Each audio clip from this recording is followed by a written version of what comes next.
တုတ်တန်အကြီး20ခွန်အခန်းငယ်20ဖြစ်တယ်မယနာနိုင်ငံနှင့်အာဗရုန်နိုင်ငံသည်အလိုမပြည့်စုံတကယ်တော့သူတို့မျက်စိသည်အလိုမပြည့်စုံတတ်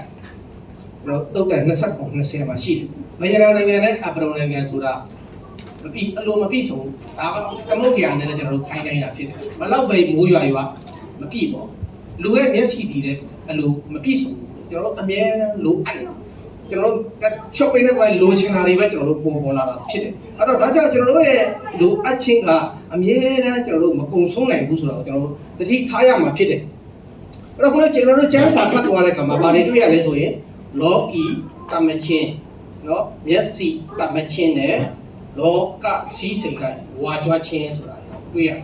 အဲ့ဒီအရာတွေကိုကျွန်တော်တို့လုပ်ပြီးဆိုတာနဲ့ဘုရားသခင်ကကျွန်တော်တို့မဆက်ဆိုင်ကျွန်တော်တို့ကလောကနဲ့ပဲဆက်ဆိုင်အဲကျွန်တော်တို့ကလောကသားမဟုတ်ဘူးလောကသားမဟုတ်ဘာသားလဲဆိုတော့ကျွန်တော်လူပြောမယ်လောကသားဆန့်ကျင်မဖြစ်ဘာသားလဲဆိုတော့လောကလောကရဲ့ပြောင်းနေတာလောကပုံမှုတော့ကျွန်တော်တို့ကလောကသားရဲ့ပြောင်းပြန်ဖြစ်တဲ့အတွက်ကောင်းကင်နိုင်ငံသားဖြစ်တဲ့ဘုရားသခင်ရဲ့သားသမီးတွေဖြစ်တဲ့ကံမှာလောကမှာရှိတဲ့အရာတွေနောက်ကိုကျွန်တော်တို့တကောက်ကောက်လျှောက်လိုက်လို့မရဘူးဘုရားသခင်ရဲ့အလိုတော်နဲ့အရင်ကျင့်တော်သူကပဲနေဆထာဝရတည်မယ်လို့ဒီမှာကျမ်းစာကပြောပြတယ်နောက်တစ်ခုကျွန်တော်တို့ဘယ်မှာဖတ်ရမလဲဆိုရင်ဒီငွေကြေးနဲ့ပတ်သက်ပြီးတော့ကျွန်တော်တို့တတိထားရမယ့်အရာတွေကိုကျွန်တော်ဆက်ပြီးမှပြောသွားမှာဖြစ်တယ်အဲ့တော့တုတ်တန်ကျမ်းအခန်းကြီး7 24 25မှာဆိုရင်ဗာပြောလဲဆိုရင်ဆုံးကျဲတော့လေဥစ္စာတိုးပွားတတ်သောသူရှိအထောက်မတန်စုသိမ်းဆင်းရဲခြင်းတို့ရောက်တတ်သောသူလည်းရှိဆုံးကျဲတတ်သောသူသည်ကြွယ်ဝလိမ့်မည်သူတစ်ပါးကိုရေလောင်းသောသူသည်ကိုယ်တိုင်ရေလောင်းခြင်းအကျိုးကိုခံရလိမ့်မည်ပေးကမ်းရင်းနဲ့ပဲတိုးပွားလာလို့ရှိတယ်အထောက်မတန်လိုက်သိမ်းနဲ့ပဲဆင်းရဲသွားတဲ့လူရှိတယ်ဒါတော့ပြီးအခုကျွန်တော် Facebook မှာတွေ့တဲ့အရာတွေပြောပြမယ်စိတ်အိုးနဲ့နှလုံးစိအောက်ရှိတဲ့စိတ်ကိုကြောက်စီပိုးထဲမှာငွေထင်းကားစီပြီးမှသိချသိမ်းတာပြန်တွေ့တယ်ကိုတွေ့တဲ့အချိန်မှာဘယ်သူပစ္စည်းမှတော့မသိဒါပေမဲ့ဘာဖြစ်လဲဆိုတော့တော်လေးကြာခဲ့တဲ့နှစ်ပေါင်းပြောင်းများစွာကငွေတွေဖြစ်တယ်အခုချိန်မှာဘယ်နေရာမှာသုံးစားလို့ရဒါပေမဲ့အဲ့ဒီငွေကိုသိမ်းခဲ့တဲ့သူပိုင်ရှင်ကတော့တစ်ချိန်မှာကြည့်ကြည့်တဲ့ချမ်းသာတဲ့တစ်ထေးတစ်ယောက်ဖြစ်ကျွန်တော်တို့တတ်မှတ်လို့ရတာဖြစ်တယ်ဒါပေမဲ့သူ့ငွေကိုဘယ်နေရာမှာမသုံးခဲ့ဘူးဆိုတာတွေ့ရတယ်အခုချိန်ပြန်တွေ့တော့ဘယ်သူမှလည်းသုံးလို့မရဘူးဒါကိုပြောချင်တာဖြစ်တယ်ကျွန်တော်တို့တစ်ခါလေအသက်ရှင်တဲ့ကာလမှာဒီတိုင်းပဲကျွန်တော်တို့ကွားနေတာဘသူရလို့ရမှန်းမသိကျွန်တော်တို့အသေးအတန်ရှာပြီးမှနောက်ဆုံးအသက်ရှင်စဉ်ကာလမှာလည်းဘာမှလည်းမသုံးဆွဲခဲ့ရတဲ့အခါမှာကျွန်တော်တို့ဘာအဓိပ္ပာယ်ရှိမှလဲဒါကိုကျွန်တော်ပြောချင်တာဖြစ်တယ်နောက်တစ်ခုကတုတ်တန်28အခန်းငယ်22ဖြစ်တယ်ငွေရကချင်းကအလင်းမြန်ပြုသောသူသည်မနာလိုသောသဘောရှိတတ်၏နောက်တစ်ဖန်ဆင်းရဲခြင်းတို့ရောက်ရမည်ဟုမအောက်မေ့တတ်ကျွန်တော်တို့ငွေနောက်ွက်တကောက်ကောက်လိုက်ရင်းနဲ့ပဲကျွန်တော်တို့ဆင်းရဲသွားတဲ့သူတွေကိုအများကြီးတွေ့ရမှာဖြစ်တယ်နောက်တစ်ခုကတုတ်တန်20အခန်းငယ်7ခုကိုကြည့်တဲ့အခါမှာလှမ်းစား၍ရသောအစာသည်ချုံမိန်တော်လဲစားသောသူ၏နှုတ်သည်ကြောက်စရင်းနဲ့ပြည်လိမ့်မည်ဒါဘာပြောချင်လဲကျွန်တော်တို့လိန်ပြီးမှငွေကြေးကိုယူတဲ့အခါမှာအဲ့ဒီစားတဲ့အချိန်မှာတော့အရင်ချိုလေးပဲဒါပေမဲ့တစ်ချိန်မှာကြောက်စရင်းနဲ့ပြည်တယ်အဲ့ဒီအရာကိုကျွန်တော်တို့ဘယ်မှာကျွန်တော်တွေ့ဘူးတယ်လဲဆိုရင်ကိုရီးယားအမျိုးသမီးတစ်ယောက်ကသတိလေးပြီးမှသေဆုံးသူဖြစ်သွားတဲ့ချိန်မှာငရဲပြည်ကိုရောက်သွားအဲ့မှာဘုရားခင်သူ့ကိုခေါ်ပြတဲ့အရာကအဲ့ဒီအရာကလည်းခွက်တီသူတွေ့ခဲ့တယ်မန်တပ်တွေကိုချိန်နဲ့ဆွဲပြီးမှသူ့ရဲ့ပါဇက်ထဲကိုကြောက်စရိတ်အပူတွေပေါ်နဲ့တောက်လျှောက်လောင်းခဲနေတဲ့အရာကိုသူတွေ့ခဲ့တဲ့အချိန်မှာပြန်ပြီးမှတတိယလာတဲ့အချိန်မှာဘုရားသခင်ကဒီအရာဖြစ်တယ်ဆိုတော့ပေါ်ပြပြီးဆိုတော့နားလည်ရတာဖြစ်တယ်အဲ့တော့ဒီအချိန်မှာလှည့်စားတဲ့ရငွေလိမ်ပြီးမှရတဲ့ငွေပွဲစားလိုမျိုးကိုပြောဒီလိုမျိုးပြောပြီးမှရတဲ့ငွေတွေဟာကျွန်တော်တို့တတိထားရမှာဖြစ်တယ်တစ်ချိန်ကြရင်တော့ကျွန်တော်တို့ပါဇက်ထဲကိုကြောက်စရိတ်အပူတွေလောင်းခံရမယ်ဆိုတော့ကျွန်တော်တတိထားရမှာဖြစ်တယ်တုတ်တန်21:6မူသားစကားအပြင်ဗန္နာကိုစီးပူးခြင်းအမှုသည်တေမင်းကြောခွင်းတို့တွင်ပျောက်ဝင်သောအနတ္တဖြစ်ကျွန်တော်တို့မူသားစကားလိမ်တယ်ပြီးမှရယူတဲ့စီးပူးထားတဲ့ဥစ္စာပန္နာတွေကဘုရားရှိကတေမင်းရှိကကြောက်ခွင်းလို့ပဲဒီမှာကျွန်တော်တို့သတိပေးထားတာရှိတယ်နောက်တစ်ခုကျွန်တော်ပြောချင်တယ်ဒီရကပါလဲဆိုတဲ့အခါကျတော့အတူတူဖတ်ရအောင်39ခုမြောက်သောဇာလံအခန်းငယ်9ကနေ6ဖြစ်ပါတယ်39ခုမြောက်သောဇာလံအခန်းငယ်9ကနေ6အဲ့ရောကျွန်တော်အသက်ကိုတမိုင်းမြတာခံထားတော်မူပြီးကျွန်တော်အရွယ်သည်ရှေ့တော်၌အာမြမဟုတ်တကယ်သို့ဖြစ်ပ ပါပြီအကယ်စင်လူမီဒီကလူရဲ့အထွတ်ကိုရောက်တော့လေအနတ္တတသက်ဖြစ်ပါ၏အကယ်စင်လူဒီအရိပ်လိုက်တာကျင်လေပါ၏အကယ်စင်လူဒီအရိပ်လိုက်တာကျင်လေအကျိုးမဲ့ပင်ပန်းကြပါ၏ဥစ္စာကိုစီးပူးတော့လေအဘယ်သူရအပ်တီကိုမသိရပါဆိုတော့တခါတလေကျွန်တော်တို့ကယာဒူးတွေစီးစိမ်တွေကွန်ထရက်တွေရပြီလူရဲ့ထွတ်ထက်ရောက်သွားပြီမြန်မာပြည်မှာဆိုရင်တော့တည်တိုင်းပဲထွတ်ထက်ကိုသူရောက်နေပြီဒါပေမဲ့ဘသူမှသူ့ကိုမကြိုက်ဘူးအဲမျိုးပေါ့ကျွန်တော်အထွတ်ထက်ကိုရောက်ပြီဆိုဟုတ်ပြီလို့ကျွန်တော်တို့ထင်နေတတ်တယ်အချမ်းသာဆုံးဖြစ်ပြီဆိုရင်ကျွန်တော်တို့ဟုတ်ပြီလို့ထင်နေတတ်တယ်ဒါပေမဲ့အဲ့ဒီအရာကပဲဘာမှမဟုတ်ဘူးဆိုတာတွေ့ရတယ်ဘုရားသခင်ရှိမှဘာမှမဟုတ်ဘူးကျွန်တော်တို့ယေရှုကိုမှပေးထားတဲ့တထေးကြီးတယောက်တောင်ရှိတယ်ငါရဲ့စီးစိမ်တွေကိုငါကတုံထားမယ်ကိုယ်တော်တွေကိုစောက်ပြီးပါငါဝိညာဉ်တွေပျော်မွေ့ခြင်းရှိတော့သူ့ကိုယ်သူတစ်သက်လုံးခံစားရတော့မယ်သူဝါကြွားနေချိန်မှာပဲမနေ့ကတည်သွားတယ်ပြောတော့ပြီးရင်ဖျားရှိမှသူကဆင်းရဲတော့သူဖြစ်တယ်အဝိချီစီရှိတော့သူဖြစ်တယ်ဘာကြောင့်လဲဆိုတဲ့အခါကျတော့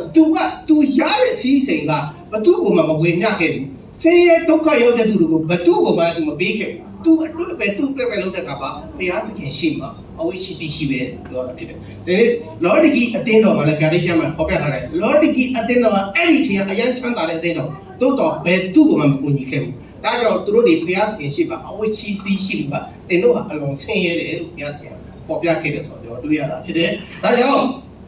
ကျွန်တော်တို့ဒီအရာတွေကိုကောင်းစွာနားလည်ပြီးအသက်ရှင်စင်မှာကျွန်တော်တို့ရဲ့စီးစိမ်ပန္နာကိုဘယ်လိုသုံးမလဲဆိုတာကိုနားလည်သိချင်တာဖြစ်တယ်။အဲ့တော့နောက်တစ်ခုဖတ်ရအောင်တုတ်တန်29-24စီးစိမ်ဒီအမြဲမတည်တတ်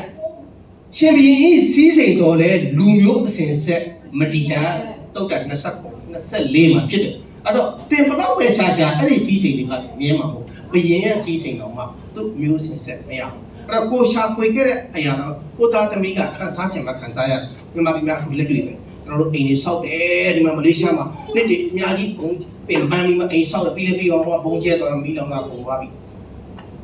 ကိုလည်းမခန်းစားလိုက်ရဘူးသားသမီးလည်းမခန်းစားလိုက်ရဘူးဆိုတော့ကျွန်တော်တို့တွေးနေရတာဖြစ်တယ်အဲ့တော့ဒီအရာတွေကမမြဲဘူးအဲ့တော့မြဲသောအရာကိုရောက်အောင်ဘယ်လိုလုပ်ရမလဲဆိုတာနည်းလမ်းရှိတာဖြစ်ပါတယ်အဲ့တော့ဘယ်လိုလဲဆိုရင်ကျွန်တော်တို့မြန်မာပြည်ကနေမလေးရှားကိုလာအဲ့တော့ကျွန်တော်တို့ဘာလို့ရလဲဆိုမြန်မာငွေကြီးဒီမှာလာဂိုင်သုံးလို့မရဘူး။ဘန်းလေးချိန်ကြလို့ရ။အဲ့ချိန်လို့ရ။အဲ့ဒီမှာဒေါ်လာချိန်ရ။ဒီမှာဒေါ်လာနဲ့မလေးငွေနဲ့ပြန်ချိန်မှ300ဒီလိုသဘောပဲကျွန်တော်တို့ဒီလောကမှာရှိတဲ့စီးစိမ်ကိုမှန်ကန်သောနေရာမှာတင်တော်တဲ့ဆိုတာသုံးဆွဲသွားတဲ့အခါမှာယေရှုကပြောလဲဆိုရင်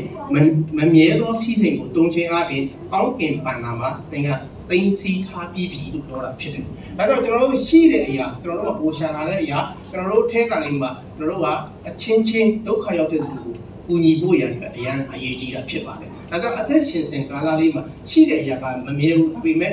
အ ਨੇ ဆုံးကျွန်တော်တို့ပြောနေတဲ့အရာဒီအ ਨੇ ဆုံးဆိုတဲ့အရာကိုစလုံးမှာဖြစ်တယ်။ကျွန်တော်တို့ရဲ့အတွင်းထဲမှာကျွန်တော်တို့လုံးမဲ့ကူညီမဲ့အဲ့ဒီလူတွေမရှိဘူးဆိုရင်အဲ့ဒီပန္နာငွေကနောက်နှစ်ကျွန်တော်တို့ဆက်သွားလို့ရတယ်။အဲ့ဒီငွေကကျွန်တော်တို့ဥမာ iPhone သွားဝယ်ဖို့မဟုတ်ဘူးဖြစ်တယ်။နော်ကားတစ်စီးထောက်ဝယ်ဖို့မဟုတ်ဘူးဖြစ်တယ်။အဲ့ဒီငွေကကျွန်တော်တို့ဒီတိုင်းရှိနေမယ်။တစ်နှစ်တာလုံးအားလုံးအကျမ်းမှာမယ်တစ်နှစ်တာလုံးအားလုံးအဖမ်းမခံရဘူးဆိုရင်ဒီငွေရဲ့ပိုတွေမှာဖြစ်တယ်။နောက်နေ့ကျွန်တော်တို့ထပ်ဆုတဲ့ကမှာရှိနေမယ်။ဟုတ်ပြီကျွန်တော်တို့အထက်မှာကူညီမဲ့လို့မရှိဘူးဆိုရင်ကျွန်တော်တို့အနီးအနားမှာတခြားလူတွေကိုအဲ့ဒီငွေတွေနဲ့ကူညီနိုင်တာဖြစ်တယ်။ဒါကတစ်စင်းချင်းသွားရမှာဖြစ်တယ်။အရင်ဆုံးကျွန်တော်တို့စတင်တဲ့အခါမှာအတွင်းထဲကနေစတင်ရမယ်။နားလည်းသိချင်တယ်။ဒီအရာကကျွန်တော်တို့လုံးဝအချီးတီးမဖြစ်ဘူးဆိုတော့ကျွန်တော်ပြောချင်တာဖြစ်တယ်။နောက်တစ်ခုကျွန်တော်တို့ကြည့်အောင်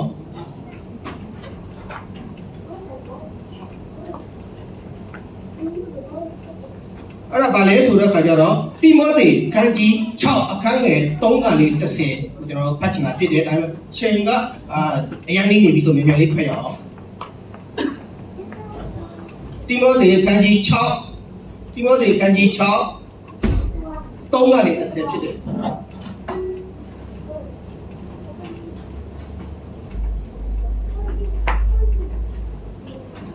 ခြားနာသောဩဝါဒကိုတင်ပေး၍ငါတို့သခင်ယေရှုခရစ်၏စကားဒီဟုသောစင်ကြယ်သောစကားကို၎င်းဖခင်အားကို၌ဝိရိယခြင်းနှင့်အညီဖြစ်သောဩဝါဒကို၎င်း ဘုံမခံတော်သူမိဒီကမာနနဲ့ရင်မှု၍အလင်းနားလည်းပဲပု္ပ္ပာအမိကိုဆွေးနွေး၍စကားကြောက်တာရင်းခုန်သောအဖြစ်စိတ်ပေါ်တော်သူဖြစ်၏ထို့သောပြုလျင်ညူစုခြင်းကြံတွေ့ခြင်းသူ့သေးကိုရှုတ်ချခြင်းမနာလိုခြင်းကြံစီခြင်းစိတ်နှလုံးယိုယွင်း၍တမန်တရားကင်းသောသူတို့ရဲ့အချင်းကြီးဆွေးနွေးခြင်းဖြစ်၏ဘုရားဝန်၌မွေ့လျော်ခြင်းသည်အကျိုးစီးပွားဖြစ်သည်ဟုသူတို့သည်စိတ်ထင်ကြ၏ထို့သောသူတို့ကိုရှောင်တော့ရောင်ရည်သောစိတ်ပါလေဘုရားဝန်၌မွေ့လျော်ခြင်းသည်ကြီးစွာသောအကျိုးစီးပွားမှန်၏အကြောင်းမူကားငါတို့သည်ဤလောကထဲသို့အဘယ်အရာမျှမပါဘဲလာသည်ဖြစ်၍ဖက်သွားနေရင်လည်းအဘယ်အရာကိုမျှယူ၍မသွားနိုင်ဘူးထင်ရှားလျက်ရှိ၏တို့ဖြစ်၍စားရန်ဝိုးရန်ရှိသမျှနှင့်ရောင်ရလျက်နေကြကုန်ပါငွေရတတ်ခြင်းမှာ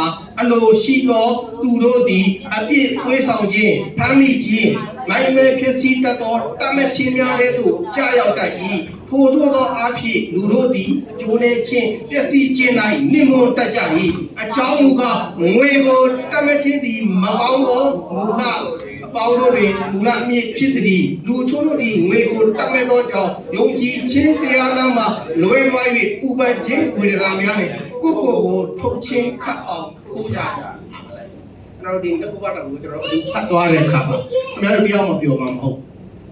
ဘာဖြစ်လို့လဲနှုတ်ကပတ်တော်ကကျွန်တော်တို့ကိုထိရှာနေတယ်ကျွန်တော်တို့ကိုထုခွဲနေတာဖြစ်တယ်ကျွန်တော်တို့ကိုထိုးနှက်နေတာဖြစ်တယ်ဒါကြောင့်ကျမ်းစာကိုဖတ်တဲ့အခါမှာလူဟာမကောင်းဘူးဆိုတဲ့အရာအမြဲတမ်းဆုံးမတဲ့အခါမှာလူတွေကကျမ်းစာကိုဖတ်ချင်တာဖြစ်တယ်ဘုရားကပဲကောင်းတယ်လူကမကောင်းဘူးဆိုတာအမြဲတမ်းပေါ်ပြတာဖြစ်တယ်ဒါကြောင့်ဒီနေ့ကျွန်တော်နားလည်စေချင်တဲ့အရာဒီကျွန်တော်တို့တတ်မှတ်ခြင်းနဲ့မှာငွေကိုတတ်မှတ်တဲ့အရာတွေတော့ကျွန်တော်တို့မတွားကြရအောင်လို့ပြောချင်တာဖြစ်တယ်ဒီမှာဘုရားသခင်ကိုကိုးကွယ်အကျိုးစီးပွားဖြစ်တဲ့အရာ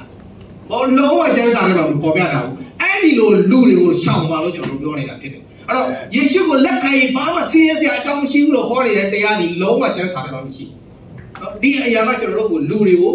ဘုရားကြောင့်တက်ချင်လာအောင်ပေးကျင်ကမ်းချင်လာအောင်နှိုးဆော်ပေးတဲ့အရာတွေပဲဖြစ်တယ်ဒါကြောင့်ဝဲစားမှုလို့ဆိုလို့ခေါ်တယ်ဝဲစားမှုလို့ပွဲစားကဘယ်တော့မှမကောင်းတဲ့အကြောင်းကိုမပြောပြဘူးကောင်းတဲ့အကြောင်းနဲ့ရစရာအကြောင်းကိုပဲသူတို့ရှင်းပြပြီးတော့သင်ရှိအကျိုးအပြတ်ကိုယူသွားတယ်ဒီလိုပဲမကောင်းတဲ့အရာလေးတွေပဲထုတ်ပြီးမှကျွန်တော်တို့ခေါ်ပြောပြီးမှကျွန်တော်တို့ကလူရဲ့စိတ်ကိုနှိုးဆော်တဲ့အခါမှာတင်တို့ကသဘောကျလာဖြစ်ဒါကလူရဲ့သဘာဝဖြစ်ဥပမာကျွန်တော်ပြောပြမယ်မင်းတို့ကခေါင်းပြည့်စေရမယ်အမိမပြည့်စေရဘူးကျန်တာရှိတာဟောဒါပေမဲ့အဲ့ဒီအောက်မှာခင်ဗျားဆက်ပါတင်တို့ကိုခေါင်းမဖြစ်ဘူးအမိဖြစ်စေရမယ်ဆိုတဲ့ချက်ကရှိဘယ်တော့မှအဲ့ဒီအရာကိုတို့မတင်ဘူးဘာကြောင့်လဲဆိုတော့ခင်ဗျားစိတ်ပြတ်သွားမှာဆိုဘာကြောင့်ခေါင်းပြည့်ရတယ်ဘာကြောင့်အမိပြည့်ရတယ်ကြားစံမှာအကုန်ပြောထားပြီးသားတင်ဘုရားစကားနားထောင်ရင်ခေါင်းပြည့်ဘုရားစကားနားမထောင်တာအမိဖြစ်သွားဒါပေမဲ့အဲ့လိုပဲနော်ဥပမာကျွန်တော်ယောဂအဲ့မှာရှိတဲ့ခွန်ရှင်းထဲမှာဆိုဘာပြောအသာဦးရဲ့ငယ်တော်တဲ့တင်တော့နောက်ပိုင်းမှာအလုံးကြီးပွားအဲ့ဒီအပေါ်မှာဆိုရင်ကိုယ့်ရဲ့မျိုးစင်ဆက်သားသမီးတွေရဲ့အမားတွေကိုယ့်ရဲ့အမားတွေကိုဝန်ချတောင်းပန်ပြီးမှပဲအဲ့ဒီဂရိတော်ကလာဒါပေမဲ့အဲ့ဒီလိုမျိုးဘယ်တော့မှသူတို့မလုပ်တင်ဘူးမင်းကငယ်တယ်ဒါပေမဲ့တော့အကြီးဆုံးဖြစ်လာအားရှိတာပေါ့ဟောအားတွေရတာပေါ့ဟိုပုံမှာဖြစ်နေတယ်အဲ့ဒီချိန်မှာကျွန်တော်အားလုံးတေးချာရှင်းလေးမပြောပြတဲ့အခါမှာကိုယ်လည်းကျန်းစာဖတ်တာပြင်းနေဆိုတော့ထိပြီးနေအဲ့မှာဒါကြောင့်ကျွန်တော်တို့တတိထားသိကျင်တဲ့တေချာကျွန်တော်တို့ကျန်းစာကိုဖတ်ရအောင်ဒါကြောင့်ကျွန်တော်တို့ငွေကိုတတ်မဲ့တဲ့အရာမှာကျွန်တော်တို့ဥပမာအများကြီးရှိတယ်ဒါပေမဲ့တစ်ခုပဲပေးမယ်အချိန်ကျွန်တော်တို့မရှိတော့ဘူးအဲ့ဒီတစ်ခုကဘာလဲဂေဟာစီတောင်းတယ်ပြောပြဂေဟာစီကအဲ့ဒီရှင်းတဲ့အတူတူနေတယ်ပဲ့တော့ဖြစ်တယ်ဒါပေမဲ့နေမန်ကရောက်လာတယ်ယောဂပျောက်သွားတယ်အတူချုပ်ပြောမယ်ယောဂပျောက်သွားတဲ့အခါမှာရွှေအခွက်ရွှေအခွက်သူယူလာတယ်20အဲ့လိုငွေအခွက်အဲ့လို30အဲ့လိုရှိတယ်သူယူလာတယ်ပြီးရင်အဝတ်10ဆုံးယူလာတယ်အဲ့ဒီကြောင့်ပေးတဲ့အခါမှာအဲ့ဒီချက်ကနဲ့ချိန်တိတိငင်းနေဆိုတော့တွေ့ရငင်းတဲ့အခါမှာပြန်သွားတဲ့အခါမှာကေယာစီအဲ့ဒီအကြောင်းအရာကိုတိချမြင်နေတာပထမဆုံးသူ့ရဲ့စဉ်းစားချက်ကဘာလဲဆိုတော့ငါတက်ခင်ကိုတနာတယ်လိုက်သွားရင်သွားအဲ့ဒီကပြန်တောင်းတဲ့အခါမှာဟိုကသူ့ဘလို့လိန်လဲဆိုရင်အေဗရိန်တောင်ပေါ်ကနေအမှုတော်ဆောင်နှစ်ပါးဆရာနှစ်ပါးဆင်းလာတယ်သူတို့တဲ့အဝတ်စားနှစ်စုံနဲ့ငွေပေးပါလို့ပြောတဲ့အခါဟိုကခွက်20နဲ့အဝတ်စားနှစ်စုံပေးလိုက်မယ်ကြုံလေးမှာထည့်ပေးလိုက်မှာထမ်းပြီးပို့ပေးလိုက်တယ်အဲ့ဒီမှာအေလိရှက်ကမေးတယ်ကေယာစီမေးပဲသွားလိုက်ကျွန်တော်ဘယ်မှာပေါ့ပထမသူ့ရေချက်ကဘာလဲငါတခင်ကိုတနာတယ်ဆိုရင်ရေချက်နဲ့သွားတာဒါပေမဲ့ဘာဖြစ်လဲတကယ်လေအဲ့ဒီငွေကြီးကိုလည်းမြင်တော့တတ်မှတ်တဲ့စိတ်ကဝင်သွားပြီငွေတတ်မှတ်တဲ့စိတ်ကိုဝင်လာတဲ့နောက်တစ်ချိန်ထပ်လိုက်တယ်ကျွန်တော်ဘယ်မှာမတော်အဲ့ဒီမှာမင်းနေမန်နဲ့တကားပြောတဲ့အခါနေမန်မင်းဘက်ကိုလှည့်ကြည့်ပြီးတကားကမင်းနဲ့မှမရှိဘူးလို့ထင်သလားလို့ပြောပြီးနောက်ဆုံးမှာအလိရှေဘာပြောလိုက်ဆိုမင်းအဲ့ဒီလိုပြောတဲ့အတွက်တတ်မှတ်တဲ့အတွက် နေမရဲ့နူနာဒီတည့်ရဲ့ဆွေစဉ်မျိုးဆက်ပေါ်မှာတက်ရောက်စီလို့ပြောရတယ်ဆွေစဉ်မျိုးဆက်အကုန်လုံးပြောရတယ်တကယ်ဆိုရင်အဲ့ဒီဂေဟာစီဟာအေလိရှေဘုရားတခင်အလုံးအတုံးပြုနေတဲ့ prophet ကြီးရဲ့တတိဖြစ်တယ်တို့စဉ်းစားကြည့်တဲ့အခါမှာလေအေလိရှေကအေလိယရှေတဲ့ဗိတ်တိန်နဲ့စတဲ့ကောင်းချီးခံစားရသူဖြစ်တယ်သူကဗိတ်တိန်3ဆ4ဆနဲ့ကောင်းချီးခံစားဖို့အေလိရှေကြီးမှာတောက်ခံလို့ရတာဖြစ်တယ်ဒါပေမဲ့သူဘာတတ်မဲ့လိုက်တယ်ငွေကိုတတ်မဲ့လိုက်တဲ့အခါမှာအနုဖြစ်သွားတယ်ဘာကောင်းချီးမှလည်းမရဘူးဘာဘုရားသခင်ရဲ့တုံ့ပြုခြင်းမှလည်းမခံရတော့ဘဲပယ်ရှင်းခြင်းခံလိုက်ရတယ်တော့ကျွန်တော်ဒီရက်ကျွန်တော်နားစားကောင်းတယ်ဒီလိုမျိုးပုဂ္ဂိုလ်တယောက်စီမှာအနိကနေခွင့်ရပါရဲ့နဲ့အကုန်ဆုံးရှုံးသွားတယ်ဒါပါလေဆိုငွေကိုတတ်မဲ့လို့ဖြစ်ဒါကျွန်တော်တို့မျက်စိအရင်ကြောက်စရာကောင်းတယ်ခုနကပြောပြီးကျွန်တော်ဖတ်သွားတယ်မျက်စိရဲ့တတ်မဲ့ခြင်းကအပရုံနိုင်ငံလိုပဲမယနာနိုင်ငံလိုပဲသမုဒ္ဒရာလိုပဲအလိုမပြီးတတ်ကျွန်တော်တို့ရဲ့မျက်စိတတ်မဲ့ခြင်းလောကီစီစီလောဝါကြွားခြင်းကျွန်တော်တို့ရဲ့ကိုယ်ကာယတတ်မဲ့ခြင်းတွေထဲမှာကျွန်တော်တို့ကအချိန်ချင်းလဲကြနိုင်တယ်ဒါကြောင့်ဒီအရာကိုတတိထားပါဒီအရာကိုဘယ်လိုမျိုးကြုံဖြတ်ခဲ့တယ်ဆိုတဲ့ယေရှုရဲ့တတ်တည်တွေလည်းရှိတာဖြစ်တယ်ယေရှုဆိုတန်းခြင်းတွေရှိတာဖြစ်တယ်နောက်တစ်ခါကျွန်တော်တို့အလက်ကျတဲ့အခါမှာဒီအရာကိုပြန်ဆက်မှာဖြစ်တယ်ဒီနေ့တော့ကျွန်တော်တို့အချိန်ရတော့တဲ့အတွက်ဒီနေရာမှာပဲပြန်နာမယ်ပြောင်းချင်းစီတိုင်းရဲ့အဆက်ကမှာငွေကိုတတ်မဲ့တော့သူမဖြစ်စေဖို့နဲ့ကျွန်တော်တို့ရှာဖွေထားတဲ့အရာကိုမှန်ကန်စွာသူ့နေရာနဲ့သူအသုံးပြုတတ်တော့သူများဖြစ်စီဖို့ဝင်ကားပါတယ်ပြောင်းချင်းစီတိုင်းအဆက်ကမှာအောင်ချီရှိပါစေအာမင်